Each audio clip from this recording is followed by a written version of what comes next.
যেরকম new York শহর কল্পনা করতে পারবেন না হলুদ ট্যাক্সি ছাড়া, চিটাগং কল্পনা করা খুব কঠিন সাম্পান ছাড়া। জব্বরে বলি খেলা এখন থেকে আমাদের সংস্কৃতি মন্ত্রণালয় মানে বাংলাদেশের কালচারাল হেরিটেজের একটা ইম্পর্টেন্ট জিনিস হিসেবে আমাদের ক্যালেন্ডারের মধ্যে আমরা অন্তর্ভুক্ত করার সিদ্ধান্ত নিয়েছি। এটা শুধুমাত্র চিটাগংয়ের জিয়াউর রহমানের প্রসঙ্গ না, জিয়াউর রহমানের এন্টায়ার লাইফ এর প্রসঙ্গ। চিটাগংয়ের সঙ্গে আমার অনেক গভীর সম্পর্ক, এবং আমার আরেকজন ছিল পদ্মা, আপনাদের সবারই পরিচিত, পাচ্চু ভাই, আয়ুব পাচ্চু। সো উনি ওনার সঙ্গে আমার কি বলে কাজের সম্পর্ক ছিল প্রায় 25 বছরের উপরে। So I have deep connection with Chittagong and it always feels good to come back to Chittagong. আমরা এবার এসছি কতগুলো বিশেষ কাজ নিয়ে। আপনারা জানেন যে আমরা অল্প কয়েকদিনের সরকার, ফলে আমাদের মূল কাজ হচ্ছে কিছু বড় ম্যাক্রো স্কেলে কিছু পরিবর্তন করা কালচারাল প্যারাডাইম শিফটের ক্ষেত্রে। সেটা আপনারা ইতিমধ্যেই দেখতে পেয়েছেন।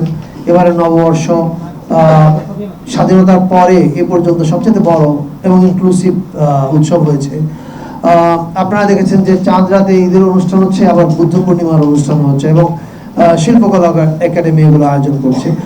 এগুলোর মূল কারণটা হচ্ছে যে বাংলাদেশের সংস্কৃতিটা যেন বাংলাদেশের সবার হয়ে ওঠে, মানে কোনো একটা নির্দিষ্ট গোষ্ঠীর যেন না হয়, এবং সেই কাজটা আমরা কিছু কিছু করছি। তো এই কাজের একটা বড় দিক হচ্ছে উৎসব। উৎসব মনে হয় যে আচ্ছা উৎসবের এত ইম্পর্টেন্স কি? উৎসবের ইম্পর্টেন্স হচ্ছে উৎসব আসলে essentially very important cultural, social and political expression একটা জনগোষ্ঠীর। আমরা সারা দেশে, যেমন আপনাদের এখানে যে দুইটা আমরা এই মুহূর্তে আইডেন্টিফাই করছি, এর মধ্যে একটা তো হচ্ছে জব্বরে বলি খেলা। মানে চিটাগংয়ের নাম বললে সবাই জানে যে জব্বরে বলি খেলা। সো এই নাম, আপনি যেরকম সিডনির কথা ভাবলে সিডনি অপেরা হাউস এর ইমেজটা ভাসে, চিটাগংয়ের নাম বললে চিটাগংয়ের অনেক ইমেজ ভাসে, তার মধ্যে জব্বরের বলি খেলা কিন্তু একটা important, I mean to me it's a cultural festival, right? তো জব্বরে এর পাশাপাশি আরেকটা আপনার সাম্পান বাইচ, এটা গত 19 বছর ধরে চলছে। সাম্পান তো চিটাগংয়ের কি বলে হার্ট। মানে আপনি যেরকম নিউ ইয়র্ক শহর কল্পনা করতে পারবেন না হলুদ ট্যাক্সি ছাড়া, চিটাগং কল্পনা করা খুব কঠিন সাম্পান ছাড়া। চিটাগংয়ের এটা হচ্ছে কি বলে very important element of Chittagong's very own existence.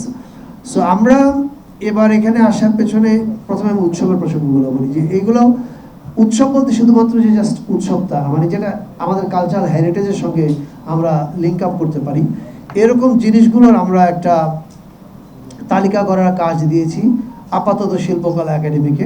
তারা তালিকাটা তৈরি করছে। এই তালিকা হওয়ার পরে এগুলো আমাদের ক্যালেন্ডারের মধ্যে ঢুকবে, ন্যাশনাল ক্যালেন্ডারে, এবং আমরা ঢাকা থেকে এই কাজগুলোকে ফ্যাসিলিটেট করার চেষ্টা করব। এটা মানুষেরই আয়োজন, স্থানীয় পর্যায়ে হচ্ছে। সরকারের কোনো সাহায্যের দিকে তারা কখনো তাকায়নি, কোনো স্বীকৃতিও তারা চায়নি। তারা তাদের কাজ করছে, কিন্তু রাষ্ট্রের দায়িত্বটা কি? রাষ্ট্রের দায়িত্বটা হচ্ছে তার দেশের মানুষদের করা ইম্পর্টেন্ট কাজগুলোকে তুলে ধরা পৃথিবীর কাছে, এবং সেই কাজটা আমরা মনে করি আমাদের করা উচিত। 54 বছর এটি দেরি হয়ে গেছে, but better late than never. আমরা জব্বরের বলি খেলা যারা আয়োজন করেন, ওনারা আপনারা দেখতে পাচ্ছেন আমাদের সঙ্গে আছেন। ওনাদের সঙ্গে কালকে রাতে আমাদের মিটিং হয়েছে, এর আগেও আমাদের যোগাযোগ হয়েছে। আগামী বছর থেকে জব্বরের বলি খেলা আয়োজনের সঙ্গে যারা যারা আছেন তারা তো থাকবেনই, তার সঙ্গে সংস্কৃতি মন্ত্রণালয় যুক্ত হবে।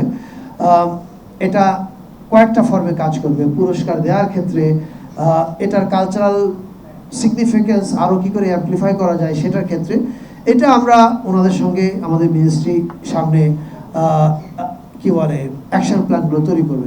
ফলে আমরা এটুকু বলতে পারি যে জব্বরে বলি খেলা এখন থেকে আমাদের সংস্কৃতি মন্ত্রণালয় মানে বাংলাদেশের কালচারাল হেরিটেজের একটা ইম্পর্টেন্ট জিনিস হিসেবে আমাদের ক্যালেন্ডারের মধ্যে আমরা অন্তর্ভুক্ত করার সিদ্ধান্ত নিয়েছি। দিস ইজ আই থিঙ্ক এটা আরও অনেক আগে হওয়া উচিত ছিল।